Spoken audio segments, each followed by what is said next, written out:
What's up, my peeps? What's up, my peeps? Let me get this down. Let me get my music down a little bit. Today I just want to really focus on three little areas and relationships that we sometimes, like, we know that we should be dealing with it, but we don't really take the time to understand it. So remember, I'm always addressing the terms, and I want to address three terms in particular that help to improve our communication with one another, improve our relationships. And again, it doesn't matter what kind of relationship. I'm not talking about the kind of relationship right now, even though the kind will be included in this this segment. So the three things that I'm talking about today is the content of what we say, or the content of what we're doing, the context of what we're saying or doing, and the intent. I know I hear a lot of people talk about the context and the content, but we don't always include the intent. If you really think about it, when we were growing up, we learned about the 5 W's, right?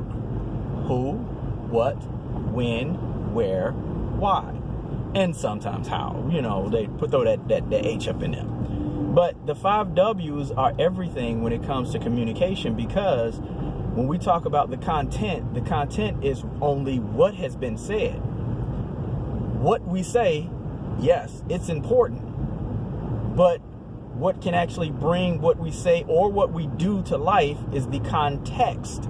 The context is the where it's said, when it's said, and I would also include why it's said, because, and even who said it. So you got at least 4 of the W's that are included in the context that we leave out when all we focus on is the content, which is the what is being said. So you have to make sure that there's a connection between what is said and why, where, when, who is saying it or doing it.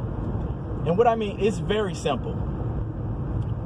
If your enemy does something good for you, you're going to be suspicious. Am I right? Yeah. Because your enemy generally doesn't want to see you succeed. They want to see you fail. But what happens in the context of a relationship when you think that your children are your enemy, or your spouse is your enemy, or your significant other is your enemy? What happens when the person that you claim to be in a fiduciary relationship with is your enemy? What happens when the person that you have an emotional involvement tends to be, or you feel is also your enemy? Then it's going to be a problem with what they say and what they do. The what is going to be a problem with the what, no matter what they do. But if you can understand the context of what they're saying or what they're doing, it may bring to life a little bit more about what is happening. Now, remember I said there's 3. So if you understand the content, so you know what they said, you understand the context, which is when, where, why, and who said it or did it. You also have to understand the intent. One of the things that is definitely going to be a killer in a relationship is if you don't understand the intent. And the intent goes back to those 5 W's, and the intent is the actual why. The why can be a separate thing. And that separate thing, which is why a person is doing it, can also be so deadly that if I'm doing it for a purpose inside of my heart that is not connected to the intent of our relationship, meaning I'm marrying you because you're rich, but I do all the things. I do the what right, I do the when right, I do the where right, I do the who, because it's me. But all in the while, there's something wrong with the why, the intent. The intent is wrong. We have to be careful about trying to determine someone's intent. I think you should ask them what their intent is. You should always ask a person what their intent is. And then you have to match the intent up with the context and then up with the content. When all three are aligned, that's when it's good. The content has to be right, the context has to be right, and the intent has to be right. This is why me as a Christian, I don't get boggled down by a lot of things people say and do, because I start with the intent. I start with the why. For God so loved the world. Get it? The why. For God so loved the world. Period. That's the why. But what did he do?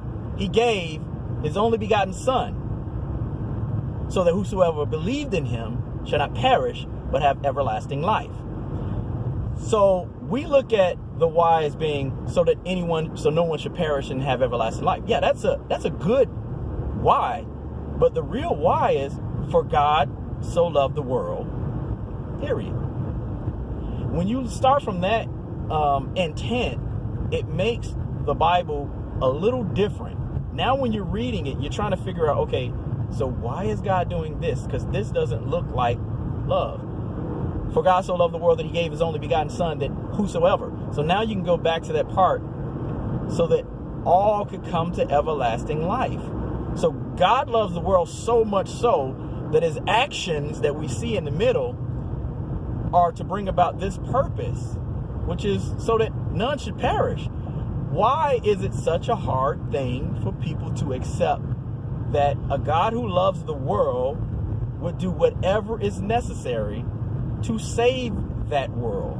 Now, I'm gonna bring that in the context of our little relationships under God, indivisible, what we say. But let's think about this. If America is a country that is based on this idea that freedom for all, why would we ever have any problem in allowing freedom for all? I think that we have a problem with freedom for all because we really don't intend for it to be freedom for all. That is why there's just such a strong, intense problem between what we see in the Constitution and how it was birthed, because people who were writing the Constitution, life, liberty, and the pursuit of happiness, were slaveholders. That's a real problem. But I think the bigger problem is not understanding that the context itself has changed. This is 2020. We have to understand that the context has changed dramatically. The when, remember? Content, context, and the intent. They all have to align. And what I think is happening right now in relationships, in lives and families around the world, is we're trying to figure out how to align the three. How do we align the content with the context and then the intent?